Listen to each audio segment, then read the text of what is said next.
अक्सर ये सवाल मन में आता है कि कुछ लोग इतनी आसानी से सफलता और दौलत कैसे पा लेते हैं, जबकि बाकी लोग बस संघर्ष ही करते रह जाते हैं। आज हम उसी राज से पर्दा उठाएंगे जिसे नेपोलियन हिल ने अपनी वर्ल्ड फेमस किताब थिंक एंड ग्रो रिच में दुनिया के सामने रखा था। तो सवाल यही है, क्या सच में सिर्फ सोचने भर से अमीर बना जा सकता है?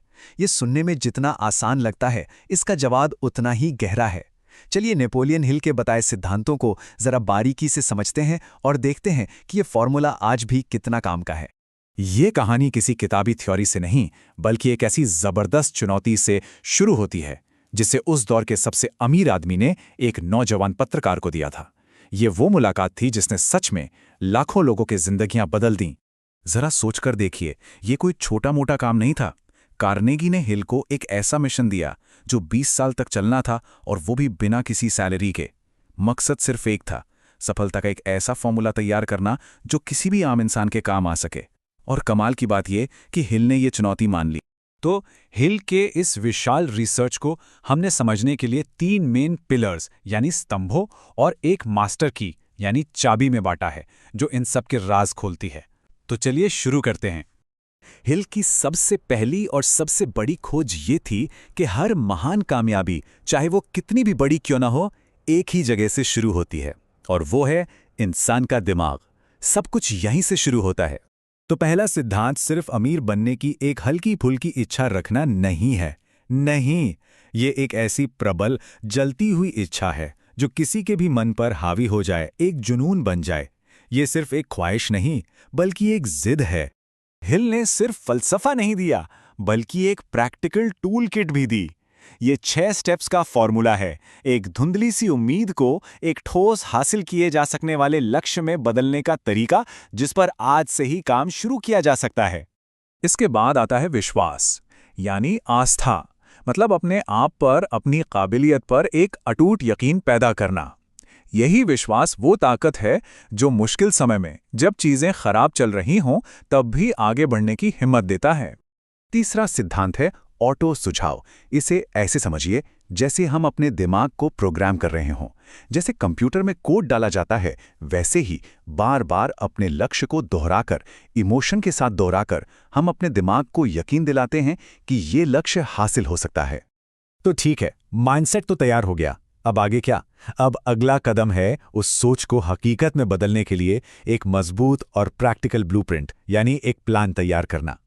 हिल ने यह साफ किया कि सिर्फ जानकारी रखना ही शक्ति नहीं है, बल्कि सही जानकारी का सही इस्तेमाल ही असली शक्ति है। मतलब जनरल नॉलेज से शायद लाइब्रेरी भर जाए, लेकिन खास ज्ञान यानी स्पेशलाइज्ड नॉलेज से बैंक अकाउंट भरता है। और ये खास ज्ञान काम कहाँ आता है? कल्पना में, यानी इमेजिनेशन में।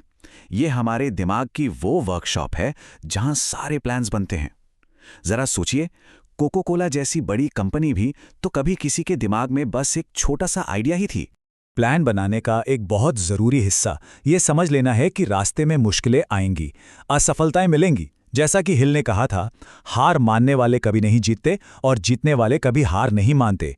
ये सिर्फ एक लाइन नहीं, बल्कि एक मजबूत सोच है। एक अच्छी योजना का मतलब है कि उसमें बदलाव की गुंजाइश भी हो। जब एक प्लान काम न करे तो निराश होकर बैठना नहीं है, बल्कि तुरंत दूसरा प्लान बनाना है। याद रखिए, थॉमस एडिसन को लाइट बल्ब बनाने से पहले 10,000 बार नाकामी मिली थी। तो एक जबरदस्त माइंडसेट है, एक सॉलिड प्लान भी है, पर ये सब बेकार है अगर इसे चलाने के लिए ईंधन न हो। और वो ईंधन है इच्छा शक्ति और अटूट संकल्प। दिमाग और प्लान के बाद अब बात करते हैं एक्शन की। हिल ने जब 25,000 से ज्यादा लोगों को स्टडी किया तो एक पैटर्न साफ दिखा। सफल लोग फटाफट फैसले लेते हैं और फिर उन पर टिके रहते हैं। वहीं असफल लोग फैसले लेने में ही बहुत वक्त लगाते हैं और फिर उन्हें बदलते रहते हैं। ये सोचने वाली बात है ना? दृढ़ता यानी परसिस्टेंस, ये वो अंदर की ताकत है जो तब भी आगे धकेलती है जब लगता है कि बस अब हार मान लेनी चाहिए। ज्यादातर लोग अपनी मंजिल के बस जरा सा करीब आकर ही हिम्मत हार जाते हैं। एक बहुत गहरी सच्चाई ये है कि कोई भी बड़ी कामयाबी अकेले हासिल नहीं होती। ये हमेशा एक टीम गेम होता है। हिल का मास्टरमाइंड का आइडिया इसी बारे में है कि कैसे सही लोगों के साथ मिलकर कोई भी अपनी शक्ति को कई गुना बढ़ा सकता है। एक मास्टरमाइंड ग्रुप सिर्फ ज्ञान ही नहीं देता, बल्कि ये एक सपोर्ट सिस्टम की तरह काम करता है। ये आपको भटकने से बचाता है, हिम्मत देता है और बड़ी से बड़ी चुनौती से लड़ने में मदद करता है। और अब हम पहुंचते हैं उस मास्टर की पर, उस एक चाबी पर जो इन सारे पिलर्स को आपस में जोड़ती है। ये इस पूरी फिलॉसफी की नींव है। 20 साल की रिसर्च, हजारों इंटरव्यूज और इन सब का निचोड़ एक सीधी सादी लेकिन बहुत पावरफुल लाइन में। हमारी बाहरी दुनिया हमारी अंदरूनी दुनिया का आईना होती है।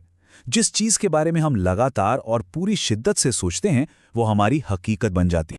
तो ये सब इसी एक बात पर आकर टिकता है। हमारे विचार बीज की तरह हैं।